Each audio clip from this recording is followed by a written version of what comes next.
I still sleep with my phone next to my pillow, not because someone calls me, but because I'm still hoping someone will. At 3:17 a.m. last night, I woke up thinking my son finally texted. My hands trembled as I reached for the phone. Screen lit up. It wasn't him. It was a banking notification telling me I had 72 cents left in my account. Funny, isn't it? All those years I spent saving lives as a nurse, but never learned how to save myself from the loneliness of being forgotten by my own children. My name is Rosemary Carter, a retired nurse with 31 years of service. People in the hospital used to call me Mama Rose. Ironically, most days, nobody calls me anything now. I worked double night shifts. I changed diapers of babies who became lawyers, soldiers, artists, and CEOs. Those babies call me ma'am when they see me in the grocery store. But my own children? They don't even see me. I raised 3. Calvin, now a big shot engineer in Boston. Melissa, married to a businessman in Atlanta. Troy, the youngest, a YouTube fitness trainer with thousands of followers. 3 stars I birthed, yet somehow I live in darkness. Dinner for one is the loudest silence. I cooked out of habit. Mac and cheese, cornbread, baked chicken. The smells filled the house like memories trying to comfort me. Then I sat like a guest at my own table. I set out 3 extra plates, not for them as they are now, but for who they used to be. For the children who once held my hands and whispered, "Mama, don't go to work tonight, stay with us." Little did they know, I worked so they could eat. I left them home so they could have a home. I washed dishes, counting the quiet, like minutes on a monitor. Then a sound broke the silence. A car stopped in front of my house, lights shining. My heart beat fast. Could it be one of them? I ran to the window. The car door opened. A figure stepped out. And just as I was about to open the door, the car sped off. The person disappeared. But I saw something on my porch. A letter. My hands shook as I grabbed it. It wasn't from any of my children. It was worse. It was a legal notice. Property tax due, final warning. They might take my house. My vision blurred as I read the notice again and again. They could take my house, my memories, my struggles, everything. The words felt cruel, printed in bold like a slap. Pay within 30 days or property will be seized. 30 days. 30 years of sacrifice and they're giving me 30 days? My first instinct wasn't to cry. It was to defend my children. They're busy. They don't know. They're just caught up with work. The way parents lie to themselves is the saddest kind of love. I dialed Calvin, my oldest. He picked up after the 4th ring. "Hey, Ma," he said, his voice rushed. "Can I call you back? I'm about to step into a meeting." I inhaled slowly. "Baby, this will take just a minute." Chair dragged. He sighed. "Okay, what's wrong?" My tongue felt heavy. I'm behind on property taxes. I didn't know they were this much. Ma," he cut me off, whispering to someone else. No, just 5 minutes." "Sorry, Ma, what did you say?" My heart sunk. He wasn't even listening. "I got a notice. I might lose the house." Long pause. Then he said, "Okay, I'll see what I can do, but I can't promise anything." Promise? The same word he used when he said he'd visit for Thanksgiving, for Christmas, for my birthday. Promises are just lies wearing perfume. "All right," I whispered. "I understand." He sounded relieved. "Thanks, Ma. I'll talk to you. I'm super busy. Love you." but he hung up before I could say it back. I put the phone down, telling myself to stay calm. I still had 2 more children, 2 more hearts that I raised. Surely someone would care, right? I called Melissa, my only daughter. She answered with her perfect voice, full and rich like honey dipped in pride. Hey, Ma. Sorry, I'm in the middle of setting up for a dinner party at my house. What's up? A dinner party. Just like that. She had a home full of people while mine echoed. I need a little help, I said softly. Just a little help with property taxes. She clicked her tongue. Ugh, Ma, why didn't you handle that earlier? You know finances stress me out. I already have so much on my plate. Funny. I once held her plate, her books, her diapers, her life. I'm sorry, baby, I whispered. I just didn't know it would be this much. Well, what do you want me to do? She snapped. She didn't ask how much. She didn't ask if I was okay. Only, what do you want from me? I just need you to help me keep the house. Silence. Then, Ma, I'll send you something next month. It's the best I can do. Next month. The notice said 30 days. Her voice turned sweet again, only because people were around her. Listen, Ma, I gotta go. Guests are arriving. Love you. This time, I didn't try to say it back. Because love without proof is just noise. 2 out of 3. My last hope was Troy, my baby boy, my sweet child who used to sleep on my chest. Surely he'd help. Surely love didn't abandon me completely. I dialed him. He didn't pick up. I called again. No answer. 3rd try. But someone answered. A woman. Laughing. Hey, this is Stacy. Troy is busy filming right now for his channel. Can I take a message? A message? I froze. My throat closed up. But then I heard him, in the background, laughing, with strangers, just like I didn't exist. After the call with Troy's girlfriend, I sat on my couch, and something inside me finally broke. Not loudly, not with tears, but quietly, like glass shattering in a velvet box. I realized something. I wasn't begging for money. I was begging to matter. And that's when I stopped. Stopped asking, stopped calling, stopped hoping my children would remember me. Parents don't die when their hearts stop beating. They die when their children stop caring. For 3 days, I lived in silence. Did I eat? I can't remember. But I remember how the house began to feel heavy, like the walls were disappointed in me. I kept touching the furniture, the curtains, the walls, like I was saying goodbye. In those quiet days, I didn't think about the house leaving me. I thought about me leaving the house, and I wondered if anyone would notice.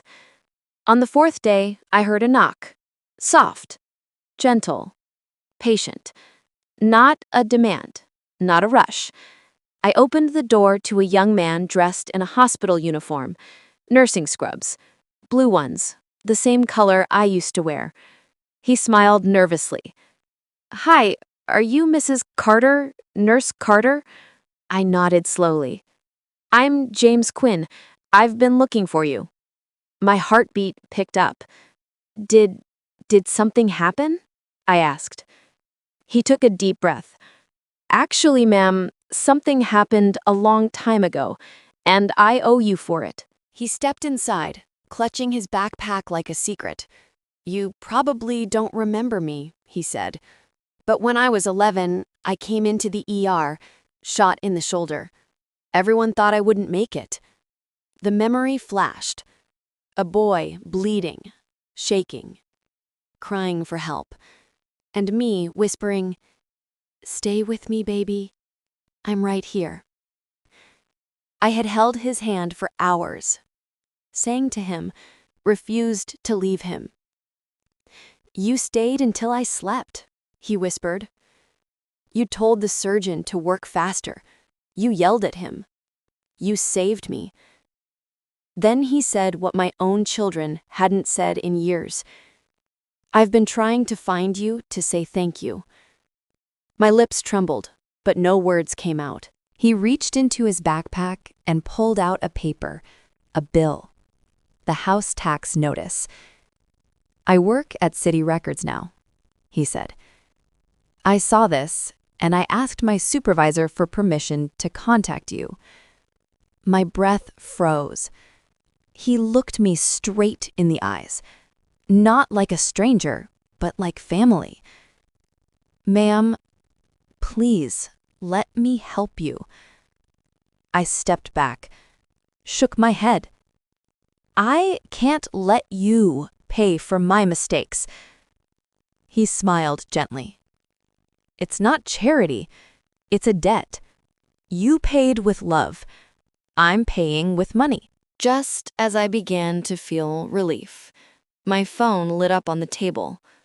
It was Calvin, calling again. Not out of love, but because somebody told him something. Because the tax office contacted him too. Oh, now they remember? James noticed the call and said softly, "Answer if they love you, ignore if they don't." My heart slammed in my chest. The phone kept ringing. I stood frozen between two choices: the child who abandoned me and the stranger who remembered me. James helped me sit. I didn't realize how tired I was until I stopped pretending to be strong. "I'm gonna take care of this, ma'am," he said. His voice was respectful, not pitying. I nodded slowly, letting the tears come without apology. For years I cried in secret, like love was something to hide. But this time, the tears weren't about my children. They were about me surviving.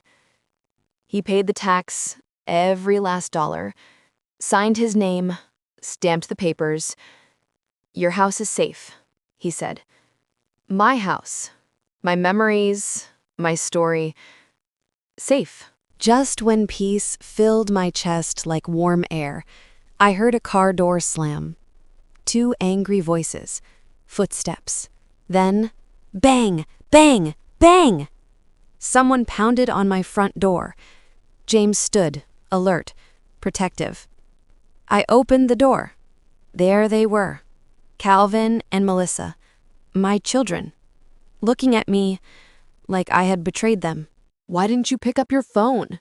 Calvin snapped. His eyes weren't worried, they were offended. "We got a call from the tax office," Melissa added, arms crossed. "Why would you let it get this far, Ma?" "Let it get this far? I worked my whole life so they wouldn't have to, and now they blamed me for needing them once." "I handled it," I said quietly. Calvin scoffed. "Handled it how? With who? You could have just asked."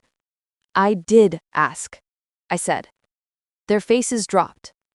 "I asked both of you." Silence. Their eyes shifted, not with guilt, but with embarrassment.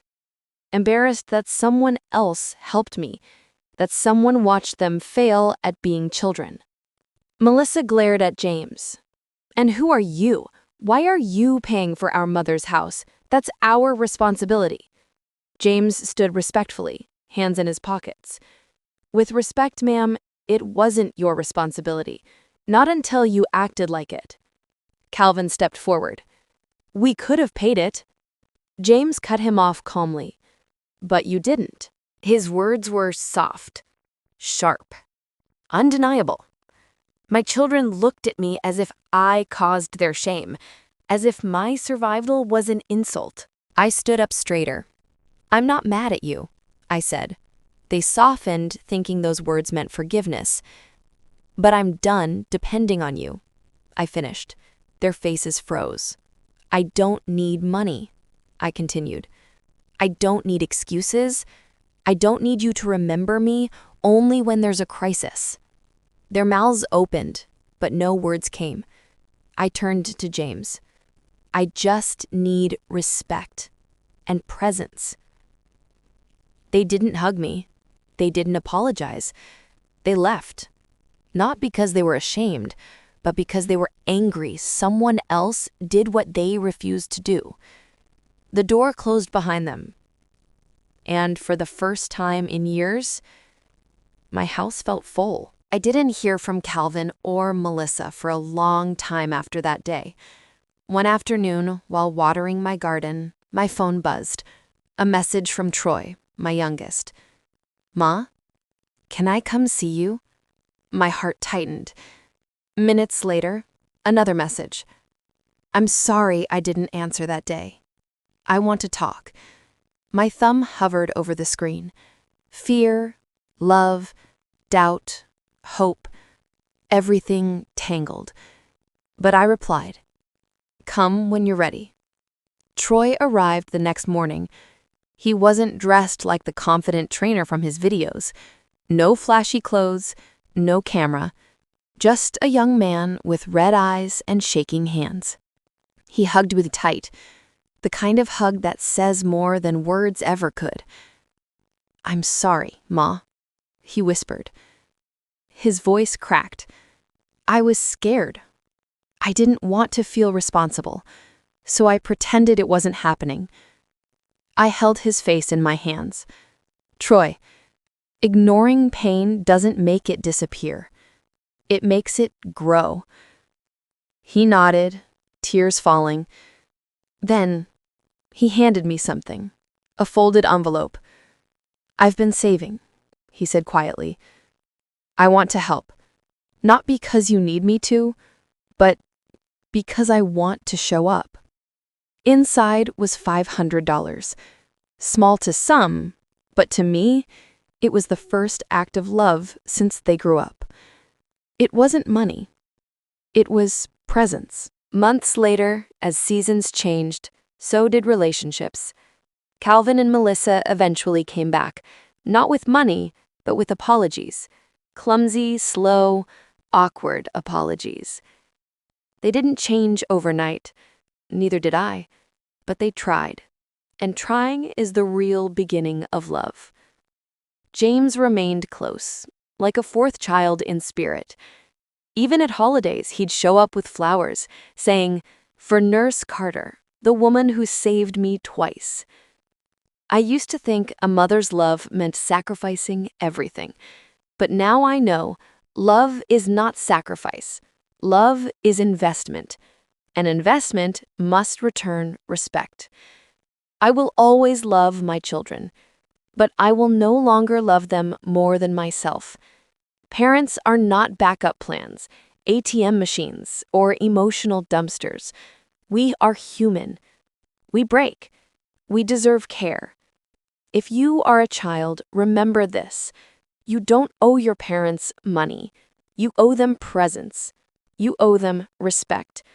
Because the worst kind of orphan is the one who still has parents alive, but walks around as if they don't. If this story touched your heart, if it made you think of your parents, pause for a moment. Write just 3 words in the comments.